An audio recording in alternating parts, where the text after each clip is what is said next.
You might be familiar with the artwork of Paul Yule, since he contributed the covers for the X-Wing series. But his twin brother, Stephen Yule, also produced some of the Bantam-era Star Wars covers, most notably the covers for the Bounty Hunter Wars trilogy. However, I'm going to have to call out whoever at Bantam ordered these covers because they just don't mesh with the contents of the books themselves.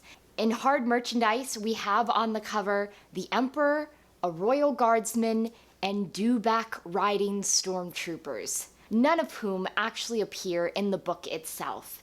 And like with Slave Ship, I couldn't find any data that hard merchandise made the New York Times paperback bestseller list for any of the weeks after its release. So I'm still going into this read blind, and the more I progress through these books, the more I realize that I'm not even sure I was aware that this was a trilogy. I probably saw it at the library, thought, oh great, a book about Boba Fett, and never looked closer and realized that there were in fact 3 books about Boba Fett. So, a brief summary. In the past, Boba Fett finally learns who's behind the plot to dismantle the Bounty Hunters Guild, while in the present, he finally faces off against Kuat of Kuat. Not to beat on a dead horse, but what I find most frustrating with Jeter's trilogy is how he portrays Boba Fett. Boba Fett's motivations seem to boil down to 2 things. He wants to be the best, and he wants to make a lot of money in the process. The problem with that is that it's hard for him to then come across as a 3-dimensional, nuanced character if what's driving him is just money. He's better than everyone else, he outsmarts everyone else, but we're never really given the reason why other than just that he's the best. And that's not really enough for me to follow a character and be interested in his journey. Really, the only interesting bit with Fett we get in this book is when he goes to Tatooine to meet with Bossk because he needs to reacquire the fabricated evidence that Kuat of Kuat had created. And rather than having a big shootout in the cantina, he just pays him off because Bossk had sort of realized part of Boba Fett's strength, which is that he's just not afraid to die, which was an interesting take on the character, were it not for the fact that immediately afterwards it's forgotten and never brought up again. And I'm not sure I really buy that Fett's not afraid to die, because every encounter we've seen him in where things are looking really bad, Fett seems to be working his very hardest to live. I guess what I'm trying to say is that Jeter doesn't give us any human reasons to root for Fett. Rather, he's this Superman character that's leagues above everyone else, and I guess we should root for him just because he's so good at what he does?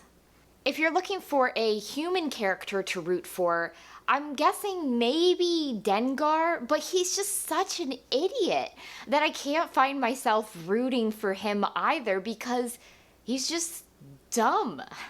He goes along with Fett mostly unquestioningly. He probably would have died in the final battle were it not for Manaroo showing up at the last minute.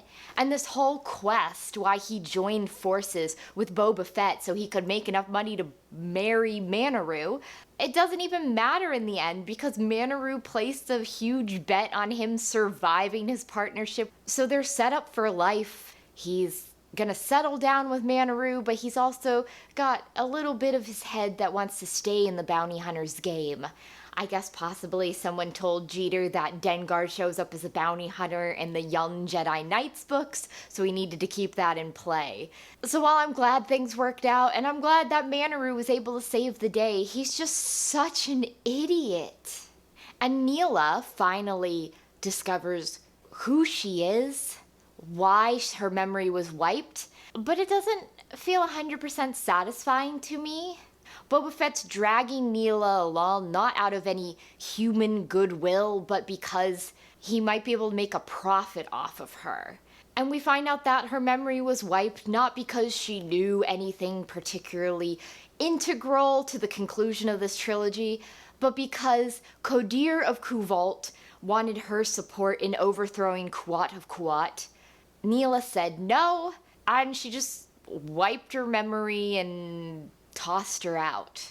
I guess she had enough good feelings for her sister that she couldn't outright kill her, but she doesn't really play a role in the conclusion at all, other than by the end she knows who she is. Maybe she's going to take a leadership role among the Kuati nobles, but... Bossk starts out hard merchandise in a bad place. Boba Fett has stolen his ship, and someone else has stolen all his cash. He's in a very vulnerable position now where people don't want to help him because he doesn't have money, and he can't take on any bounty hunting jobs because he doesn't have the necessary gear.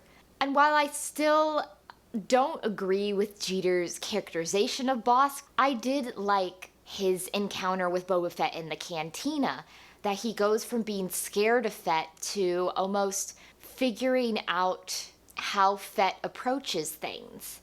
We also run into Zuckuss again, but I felt like Zuckuss's scene was pointless. It just existed to introduce the gambler that Manaru places her bet with, and to hint that he's going to break up his partnership with 4LOM and that he's not on the side of the rebels anymore. Zuckuss's portrayal in these books is such a complete whiplash from his portrayal in Tales of the Bounty Hunters that I went on Wikipedia to see if they had any explanation why, only to find out that the Essential Guide to Alien Species introduced a retcon to bridge the gap between the Zuckuss we originally met and the Zuckuss we see in these books, which is basically that he has multiple personalities and mental health problems.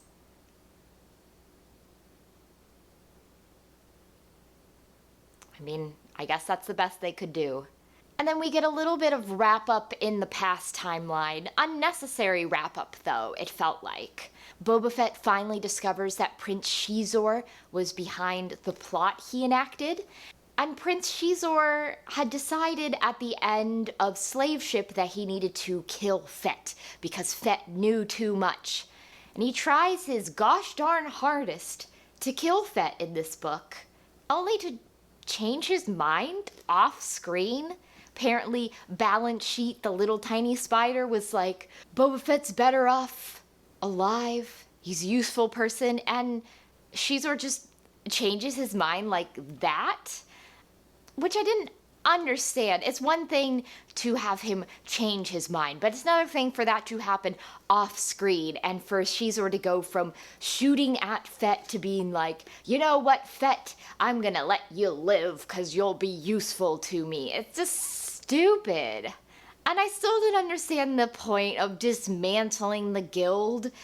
I don't know how that worked out in Xizor's favor. We also see how Balance Sheet betrays his progenitor, Kudar Mubat, which was by allying himself with Black Sun so they could do all the dirty work for him. We also get perhaps an unnecessary subplot in the present time, which is that Boba Fett resurrects Kudar Mubat to ask him questions, which Kudar Mubat no longer has the answers to. And while it was interesting to learn a little bit more about their arachnid assembler species, it just felt like a red herring. And then we have our big baddie, although I'm not even sure if you can call him a baddie, Kuat of Kuat, who's been trying to kill Boba Fett since book 1, not because of anything that Fett had done, and not because of Neelah at all, he doesn't even know who Neelah is, but because Fett had gotten his hands on that fabricated evidence, and he wanted to make sure that no one else could get it. I thought that Slave Ship had some really interesting parts with the Kuati politics, but in this one I sort of ping-ponged back to my earlier interpretation of Kuat, which is that I feel like his plotline could have been handled a lot differently. He's not necessarily a bad guy. He wants to kill Fett, but he also just wants to be a neutral power in the galaxy, when it's looking like the Rebel Alliance wants to take over the Kuat drive yards, or if not take them over, at least steal some of their products. Kuat decides that he'd rather destroy everything than give it to either the Rebel Alliance or the Empire. I suppose this is similar to his ruse with the fabricated evidence against Xizor. He doesn't want anyone else having a say in the Kuat drive yards, and he's willing to just completely ruin everything in the process. I'm not really sure why he was so desperate to get his fabricated evidence back, because Xizor's dead. I mean, honestly, what's gonna happen at this point? It did drive a lot of the events in book 3, though, so I guess it's dumb, but it's a plot necessity. But even his grand gesture at the end to destroy the Kuat drive yards so no one could get their hands on them fails, because the Star Destroyer that Boba Fett improbably stole is the key to the detonation system that he put in place. And that's another thing. Star Destroyers involve a lot of people to operate successfully. So the fact that Boba Fett could just go jetting out of there all alone on a Star Destroyer is stupid. And I'd wondered in the end of Slave Ship what Kodir of Kulhvult was aiming for, but it was just a takeover plotline. Her only interest in her sister was to kill her this time around. And I thought from book 2 that Kuat knew that Kodir had an agenda, but in here he's completely taken by surprise when she's scheming with the Rebel Alliance to take over the drive yards. So in the end, I felt like Kuat of Kuat's characterization was all over the place. He was not interesting, he was interesting, and then he just got really stupid at the end. But the biggest issue with Hard Merchandise, and with the trilogy as a whole, is that Jeter does an awful lot of telling and very little showing. This is one instance where I think the present and the past timelines could have been synced up a lot better and a lot tighter. What we have is Boba Fett dismantling the Bounty Hunters Guild, and in the present we have Boba Fett evading death at the hands of Kuat of Kuat. The problem is those two aren't really connected at all. What I think I would have liked to see a lot more is, instead of Fett telling us about how he found the bounty hunter and he found the evidence on the ship and he found Neelah on board and she was almost dead, is for that to have been the past timeline, so that this subplot with the Kuat drive yards didn't really come out of nowhere but was directly tied in to what Boba Fett did in the past. Instead, we get so many characters explaining what they've done, but we never actually see them doing this, just them monologuing about these past events. Jeter also repeats the same ideas and concepts and terms over and over again. By this point in the story, I am so tired of the phrase hard merchandise. I'm tired of being told over and over again that Neelah has remembered her identity as Katil of Kulhvult, or even just everyone constantly reiterating, Boba Fett betrayed me, Boba Fett this, Boba Fett that. Like, oh my gosh, if we cut out just a little of the repetition, I don't think I would have been complaining about this book so much. And everything in the Bounty Hunters Wars trilogy was building towards this giant conclusion showdown with Kuat of Kuat. But it just felt lackluster to me. He's blowing up the ships, the Rebel Alliance is trying to get the ships, Neelah's off with her sister, Fett shows up to interrogate Kuat, and then Kuat just goes off to die. And I'm not even sure how Kuat arrived on the idea of, well, if I have to side with someone, I'd rather side with no one and destroy it all. He has enough staff that surely he could just seize control of the yards for himself, cut the other noble families out of the picture, cut the Rebel Alliance and the Empire out of the picture, and do whatever he wanted, instead of essentially committing suicide by destroying everything he's created. And then the final chapter has Manaroo telling Dengar how she set them up for life, Neelah meeting with Boba Fett, and Boba Fett telling her that he's got to take the fabricated evidence to one of the Black Sun divisions, because they'll kill him if he doesn't. Which is another thing where I'm like, why would that motivate Boba Fett at all? He's just gonna give it to them. Boba Fett never gives anything away for free. I thought these books made that clear. And Neelah knows who she is now, and something's gonna happen there. And then that's it. So much of this book devolved into people talking about what they were going to do. And yet, we saw very little of them actually doing those things.